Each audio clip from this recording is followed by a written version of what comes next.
Josie Rizal would look great as a fashionista. While we often talk about Tekken characters being Tekken characters, what we don't do is talk about Tekken characters as fictional characters. What do I mean by this? Firstly, looking at Josie in Tekken 7, we currently have the following characteristics.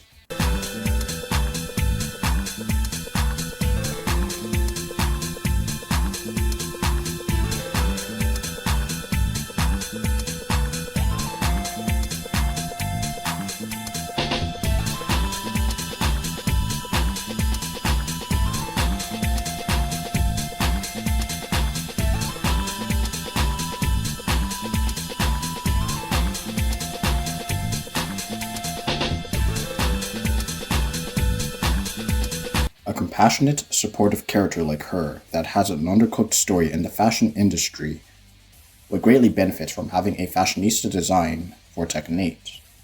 In context, this would progress the common media trope of an emotionally vulnerable character that lacks confidence gains a visual glow-up to better represent how they feel about themselves.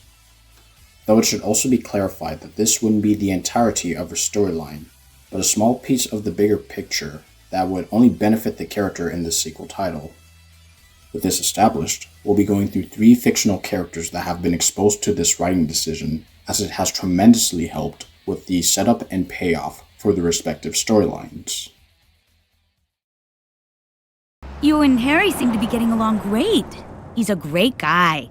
And you two make a great couple. Yeah, great. And you and Peter make a great couple too. Yeah, we do. For 2 seasons of Spectacular Spider-Man, Gwen Stacy naturally lacked confidence as a character, specifically towards how she expressed herself towards Peter Parker throughout their wishful attempts at a relationship past being friends. You know, I'm sure you two will have the best. She turned me down. Well, she is totally missing out. Besides, she's not the only girl who would... Doesn't matter. There's no way I'm going anywhere near that stupid formal. Right. Stupid formal. Just be careful. Thanks, Gwen. You totally rock! Glad you noticed. Season 1 ends with Gwen going in for the kiss, which sets up relationship drama for Season 2. Later in Season 2, Mary Jane gives Gwen a makeover as she was well versed in reading people interpersonally speaking, and Gwen was dating Harry Osborn by this point of the story. With that established, the glow-up that Gwen Stacy received set up the fact that Peter Parker started to pay more attention to her, and eventually the 2 characters opened themselves up to confessing their interest in each other, much to Harry's distaste.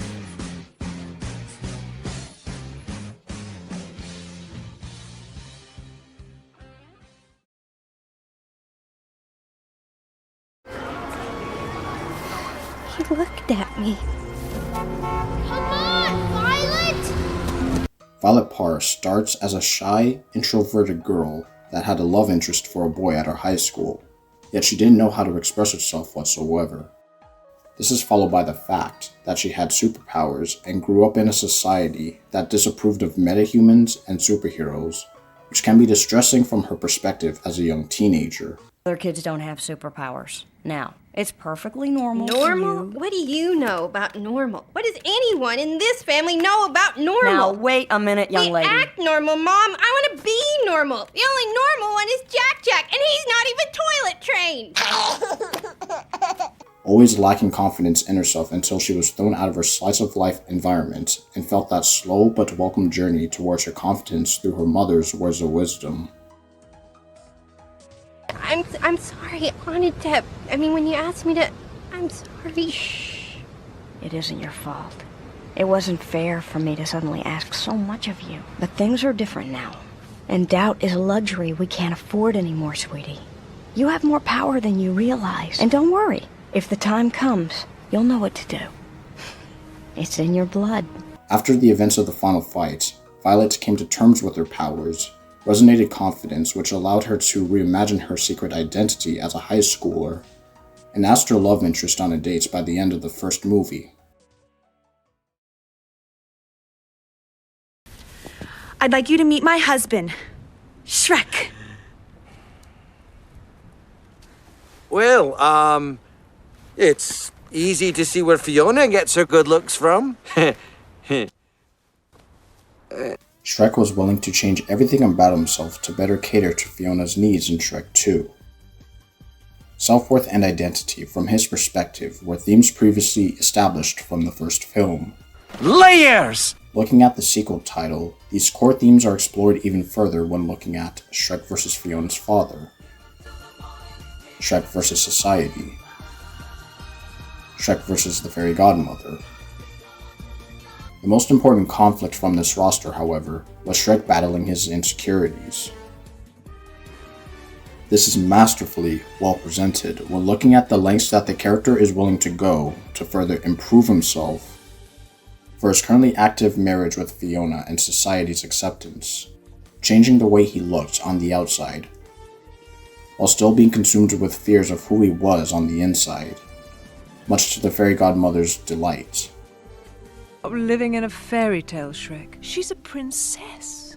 And you're an ogre. That's something no amount of potion is ever going to change. Now, while the core fear gets conquered by the end of the film through Fiona's words of reassurance to Shrek, the fundamental idea of gaining more confidence in how he visually views himself through his appearance is thoroughly explored throughout the events of the film.